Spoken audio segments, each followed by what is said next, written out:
Srimad Bhagavatam, traducido y comentado por Srila Prabhupada. Canto 1. La creación.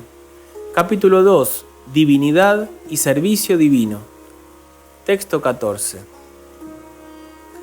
Así que, constantemente y con la atención fija, uno debe oír hablar de la personalidad de Dios y adorarlo, recordarlo y glorificarlo a Él, quien es el protector de los devotos.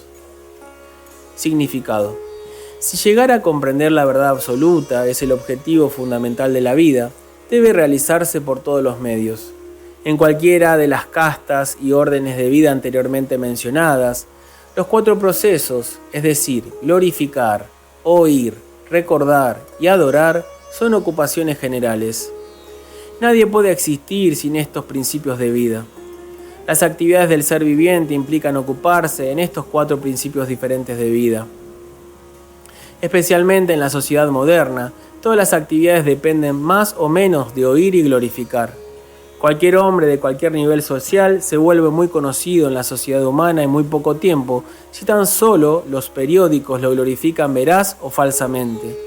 A veces los líderes políticos de un partido en particular también son anunciados por la propaganda periodística, y mediante ese método de glorificación, un hombre insignificante se convierte en un hombre importante, en un 2x3.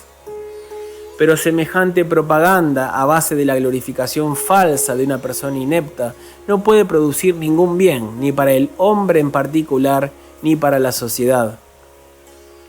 Puede que haya algunas reacciones temporales a dicha propaganda, pero no hay efectos permanentes.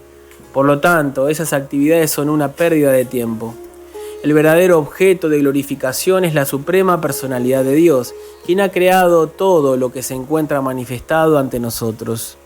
Hemos discutido este hecho ampliamente desde el comienzo del Shloka Yamadi Asya de este Bhagavatam.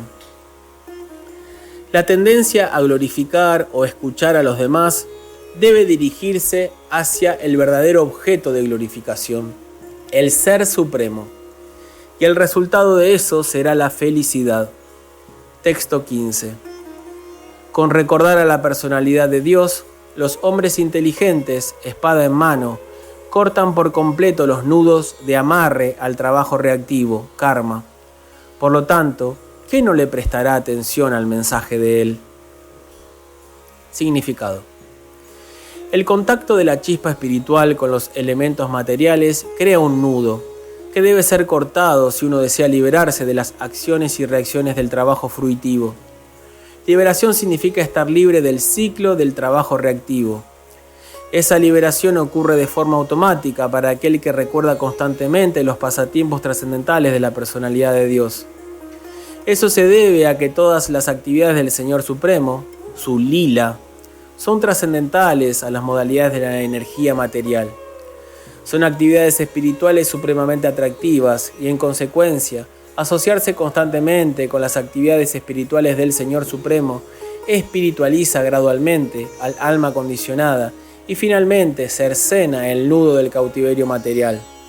La liberación del cautiverio material es, entonces, un subproducto del servicio devocional. La obtención de conocimiento espiritual no es suficiente para asegurar la liberación. Dicho conocimiento debe estar recubierto de servicio devocional, de manera que al final predomine solo el servicio devocional. Con eso, la liberación se vuelve posible. Hasta el trabajo reactivo de los trabajadores fruitivos puede llevarlo a uno a la liberación cuando está recubierto de servicio devocional. El karma recubierto de servicio devocional se denomina karma yoga. De igual manera, el conocimiento empírico recubierto de servicio devocional se denomina Jnana Yoga. Pero el Bhakti Yoga puro es independiente de dichos karma y jnana, debido a que él solo, además de conferirle a uno la liberación de la vida condicional, también puede otorgarle a uno el amoroso servicio trascendental del Señor. Por consiguiente, cualquier hombre sensato que esté por encima del promedio general de la gente de escaso acopio de conocimiento debe recordar constantemente a la personalidad de Dios mediante el proceso de oír hablar de Él, glorificarlo a Él, recordarlo a Él y adorarlo a Él siempre, sin cesar. Ese es el camino perfecto del servicio devocional. Los Goswamis de Vrindavan, que fueron autorizados por Sri Chaitanya Mahaprabhu a predicar el culto Bhakti, siguieron rígidamente esta regla e hicieron inmensas obras literarias de ciencia trascendental para beneficio nuestro. Ellos trazaron senderos para todas las clases de hombres, en términos de las diferentes castas y órdenes de vida, y de conformidad con las enseñanzas del Srimad Bhagavatam y otras escrituras autoritativas similares. Texto 16. Oh sabios, nacidos por segunda vez, gran servicio se realiza al servir a aquellos devotos que están completamente libres de todo vicio. En virtud de ello, uno se aficiona a oír los mensajes de Vasudeva. Significado. La vida condicionada de un ser viviente la causa su rebelión en contra del Señor. Existen los hombres llamados devas, o seres vivientes santos, y existen los hombres llamados asuras, o demonios, que están en contra de la autoridad del Señor Supremo. En el Bhagavad Gita, 16º capítulo, se da una descripción vívida de los asuras, en las que se dice que los asuras son puestos en estado de ignorancia cada vez más bajos, vida tras vida, y así se sumen en las formas animales inferiores y no tienen información alguna de la verdad absoluta, la personalidad de Dios. Estos asuras son gradualmente corregidos y restablecidos en el estado de conciencia de Dios por la misericordia de los liberados, servidores del Señor, en diferentes países conforme a la voluntad suprema. Esos devotos de Dios son asociados muy íntimos del Señor, y cuando vienen a salvar a la sociedad humana de los peligros del ateísmo, son conocidos como poderosas encarnaciones del Señor, como hijos del Señor, como sirvientes del Señor o como asociados del Señor. Pero ninguno de ellos proclama falsamente que Él mismo es Dios. Esta es una blasfemia que profieren los asuras, y los demoníacos seguidores de esos asuras toman también a unos farsantes por Dios o por una encarnación de Él. En las escrituras reveladas hay información definida sobre la encarnación de Dios. Nadie debe ser aceptado como Dios o una encarnación de Dios, a menos que lo confirmen las escrituras reveladas. Los devotos que verdaderamente quieren ir de vuelta a Dios deben respetar a los sirvientes de Dios de la misma manera en que respetan a Dios.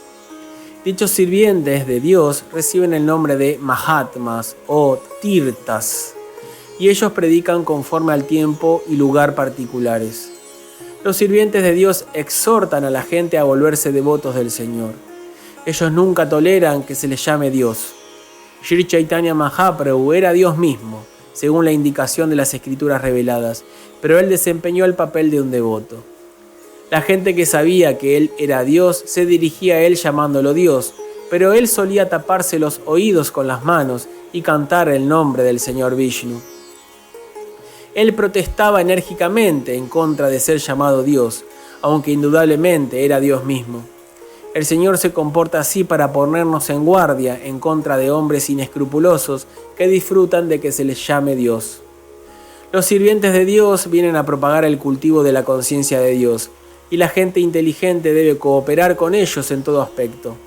Por prestarle servicio al sirviente de Dios, uno puede complacer a Dios más que por prestarle servicio al Señor directamente. El Señor se siente más complacido cuando ve que sus sirvientes son debidamente respetados, porque esos sirvientes arriesgan todo por el servicio del Señor y por ello son muy queridos por Él. El Señor declara en el Bhagavad Gita 18:69 que nadie es más querido por Él que aquel que arriesga todo para predicar su gloria. Por prestarles servicio a los sirvientes del Señor, uno adquiere gradualmente la calidad de esos sirvientes, y de esa forma uno se vuelve apto para oír hablar de las glorias de Dios. El anhelo de oír hablar de Dios es el primer requisito con el que debe cumplir un devoto merecedor de entrar en el reino de Dios. Texto 17. Shri Krishna, la personalidad de Dios, quien es Paramatma, la superalma, que se encuentra en el corazón de todo el mundo y el benefactor del devoto veraz, limpia el deseo de disfrute material del corazón del devoto, en el que se ha desarrollado el vivo deseo de oír sus mensajes, los cuales son virtuosos en sí mismos cuando se oyen y se cantan como es debido. Significado. Los mensajes de la personalidad de Dios Sri Krishna no son diferentes de él. Por consiguiente, siempre que se emprende el proceso de oír y glorificar a Dios, ha de entenderse que el Señor Krishna se encuentra ahí presente en la forma de sonido trascendental, el cual es tan poderoso como el Señor en persona. Sri Chaitanya Mahaprabhu, en su Shikshastaka, afirma claramente que el santo nombre del Señor tiene todas las potencias del Señor y que Él ha dotado de la misma potencia a sus innumerables nombres. No existe una disposición rígida de cuándo deba cantarse, y cualquiera puede cantar el santo nombre con atención y reverencia según le convenga. El Señor es tan bondadoso con nosotros que puede estar presente personalmente ante nosotros en la forma de sonido trascendental, pero desafortunadamente no sentimos ningún gusto por oír y glorificar el nombre y las actividades del Señor. Ya hemos discutido acerca del desarrollo de un gusto por oír y cantar el santo sonido. Esto se hace por mediación del servicio que se le presta al devoto puro del Señor. El Señor le responde recíprocamente a sus devotos. Cuando el Señor ve que un devoto es completamente sincero en lo referente a ser admitido en el servicio trascendental del Señor y en consecuencia se ha vuelto ansioso de oír hablar de Él, el Señor actúa desde dentro del devoto de una manera tal que el devoto pueda ir fácilmente de vuelta a Él. El Señor está más ansioso de llevarnos de vuelta a su reino que lo que nosotros podamos desearlo. La mayoría de nosotros no desea en absoluto ir de vuelta a Dios. Solo unos cuantos hombres quieren ir de vuelta a Dios. Pero a cualquiera que desee ir de vuelta a Dios, Sri Krishna lo ayuda en todos los aspectos. Uno no puede entrar en el reino de Dios a menos que esté perfectamente limpio de todo pecado. Los pecados materiales son producto de nuestros deseos de enseñorearnos de la naturaleza material. Es muy difícil librarse de esos deseos. Las mujeres y la riqueza son problemas muy difíciles para el devoto que está progresando en el sendero que va de vuelta a Dios. Muchos decididos seguidores de la línea devocional fueron víctimas de esas tentaciones, retirándose así del sendero de la liberación. Pero cuando uno recibe ayuda del propio Señor, todo el proceso se vuelve de lo más fácil por la gracia divina del Señor. Agitarse al ponerse en contacto con mujeres y riqueza no es algo asombroso, pues todo ser viviente está asociado con esas cosas desde tiempos remotos, prácticamente inmemoriales, y lleva tiempo recobrarse de esa naturaleza ajena. Pero si uno está dedicado a oír las glorias del Señor, gradualmente se da cuenta de su verdadera posición. Por la gracia de Dios, un devoto de esa índole recibe suficiente fuerza para defenderse del estado de perturbaciones y de una manera gradual, todos los elementos perturbadores son eliminados de su mente. Texto 18. Por asistir regularmente a las clases del Bhagavatam y por prestarle servicio al devoto puro, todo lo que perturba el corazón es destruido prácticamente por completo, y el amoroso servicio a la personalidad de Dios, quien es alabado con canciones trascendentales, se establece como un hecho irrevocable. Significado. He aquí el remedio para eliminar todas las cosas no auspiciosas que se hallan en el corazón y que se consideran obstáculos en el sendero de la autorrealización. El remedio consiste en la asociación de los Bhagavatas. Hay dos tipos de Bhagavatas, a saber, el libro Bhagavata y el devoto Bhagavata. Ambos Bhagavatas son remedios eficaces y ambos o cualquiera de ellos pueden ser lo suficientemente bueno como para eliminar los obstáculos. Un devoto Bhagavata es igual que el libro Bhagavata, pues el devoto Bhagavata conduce su vida en términos del libro Bhagavata, y el libro Bhagavata está lleno de información acerca de la personalidad de Dios y sus devotos puros, quienes también son Bhagavatas. El libro y la persona Bhagavata son idénticos. El devoto Bhagavata es representante directo de Bhagavan, la personalidad de Dios. Así que, por complacer al devoto Bhagavata, uno puede recibir el beneficio del libro Bhagavata. La razón humana no entiende cómo, por servir al devoto Bhagavata o al libro Bhagavata, uno es promovido gradualmente en el sendero de la devoción.